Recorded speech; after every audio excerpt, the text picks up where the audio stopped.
Buongiorno a tutti ragazzi e ragazze, oggi prepariamo una ricetta molto golosa per il nostro carnevale. Avremo bisogno di 400 g di farina Manitoba, che è una farina molto forte e proteica, 100 g di farina 00, quindi in totale abbiamo 500 g di farina, 60 g di zucchero semolato, 60 g di burro morbido che abbiamo lasciato un paio d'ore fuori dal frigorifero o lo abbiamo passato qualche secondo al microonde. Importante, deve avere una consistenza impomata e non deve essere assolutamente sciolto. 175 g di uova intere. È importante pesare le uova perché, come potete notare, le uova hanno differente peso. Scorza di limone per profumare, o se preferite della scorzetta di arancia, 4 g di sale e 50 g di marsala, vino bianco oppure del rum. Io nella fattispecie sto utilizzando 50 g di rum. Possiamo procedere ad impastare a mano tutti gli ingredienti insieme oppure possiamo avvalerci del grande aiuto che ci dà una planetaria. Se utilizzate una planetaria come me, utilizzate un gancio. Molto semplicemente quindi inseriamo la nostra farina all'interno della planetaria. La farina deve essere precedentemente setacciata, questo aiuterà la farina ad essere più sottile e più fine. Inseriamo anche lo zucchero semolato, il sale, le uova, il burro, la scorzetta di limone e naturalmente il rum. Inseriamo quindi il gancio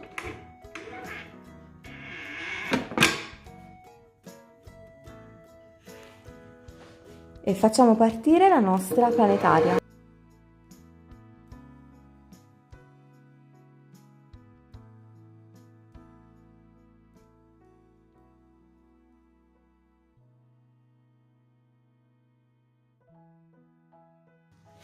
Quando avremo ottenuto un bel panetto di questo tipo, il nostro impasto ha bisogno di un'ultima lavorazione fatta a mano. Come vedete è morbido, però non appiccica, vedete? Non appiccica, significa che è perfetto. Quindi lo lavoriamo un attimino fino a renderlo più liscio.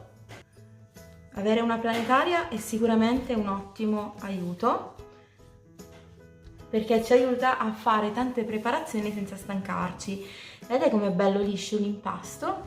Bene, prendiamo molto semplicemente o della pellicola alimentare o un sacchetto di questo tipo.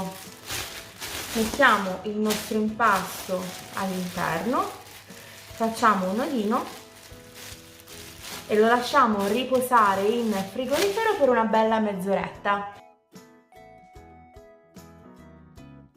Dopo mezz'oretta riprendiamo il nostro impasto che ormai è riposato in frigorifero e lo ripartiamo in diverse pezzature. Quindi dobbiamo stenderlo in maniera molto sottile, possiamo farlo utilizzando il matterello oppure aiutandoci con la sfogliatrice. Appiattiamo il nostro pezzo di impasto. Mettiamo l'impastatrice allo spessore 0 e adesso facciamo qualche piega per dare forza alla pasta, per dargli più tenacità. In questo modo.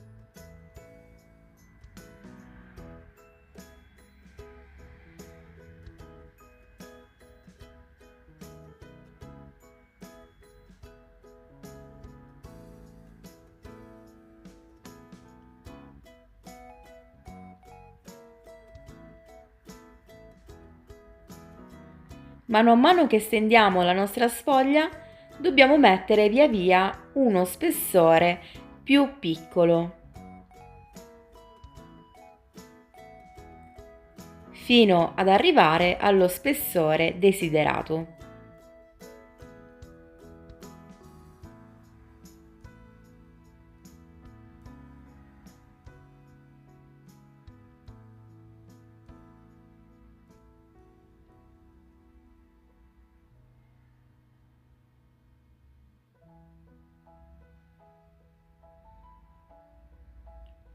Se la pasta diventa troppo lunga, tagliatela.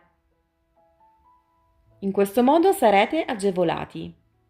Come spessore vi consiglio di arrivare al numero 5 o al numero 6. Il numero 6 sarà davvero super sottile, quindi è sempre una scelta personale. Come vedete, la pasta è veramente sottile, è un velo. Ma se vi piacciono più spesse, semplicemente potete farle al numero 5. Con una rotella dentata andiamo a rifilare i bordi.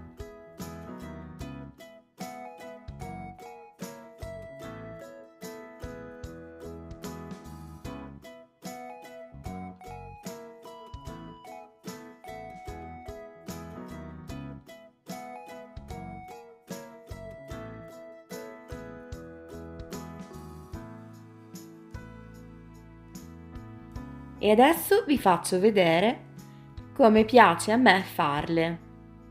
Vi farò vedere due tipologie.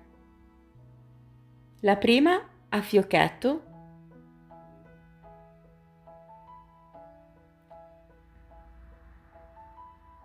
è il mio metodo preferito perché mi piace molto l'effetto finale. Semplicemente prendiamo un lembo di pasta, lo passiamo attraverso il foro ed il gioco è fatto.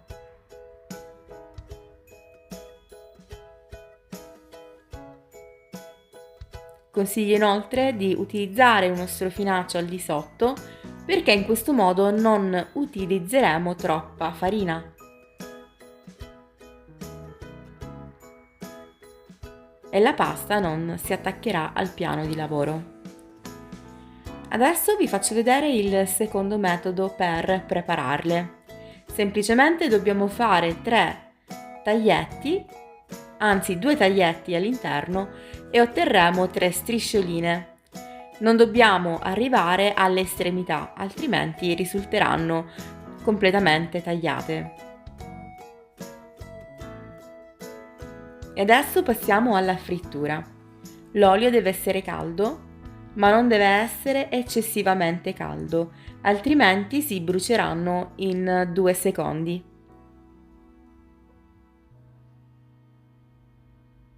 Le chiacchiere sono pronte quando diventano belle dorate. Guardate quante bollicine che stanno creando.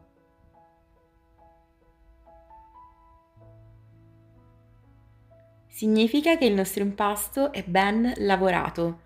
Le chiacchiere sono croccantissime, fragranti e molto profumate.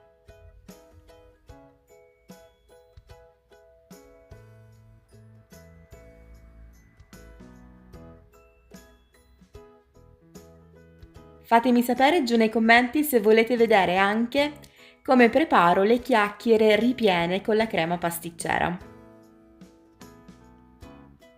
Se vi interessa, posso farle nei prossimi giorni. Sono le mie preferite. Bene ragazzi e ragazze, io spero che questa ricetta vi sia piaciuta. Se è così, ricordate di lasciare un like e un commento a questo video. Inoltre, se non siete iscritti, iscrivetevi e ricordate di attivare la campanella in basso a destra su tutte le notifiche, così sarete i primi ad essere avvisati quando farò una nuova videoricetta. Bene, vi mando un bacione e ci vediamo presto. Alla prossima! Ciao, buona serata e grazie mille!